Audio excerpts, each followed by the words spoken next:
पाकिस्तानी अदाकारा ऐमन खान और मुनीब भट्ट के यहाँ तीसरी नन्ही परी की आमद हुई है। ऐमन खान और मुनीब भट्ट ने समाजी राब्ते की साइट इंस्टाग्राम पर अपनी फैमिली में इजाफे और बेटे की विलादत के हवाले से मदाहों को खुशखबरी सुना दी।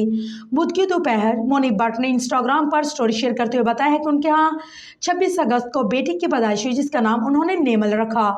मुनीब भट्ट ने लिखा है कि अमल और मेराल भी बड़ी बहनें बन गई हैं। उन्होंने नौमौलूद के लिए पैगाम लिखा है कि नेमल, तुम्हारी आमद का लम्हा हमारे लिए बहुत कीमती है। अब तुम इस दुनिया को अपने जादू से सहर अंगेज करो।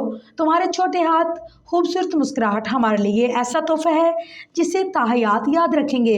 अपनी बेटियों के हवाले से उन्होंने नौमौलूद के लिए लिखा है कि बड़ी बहन होने के नाते हम तुम्हें हर दिन प्यार देंगी, हंसी मजाक करेंगी और मज़े करेंगे।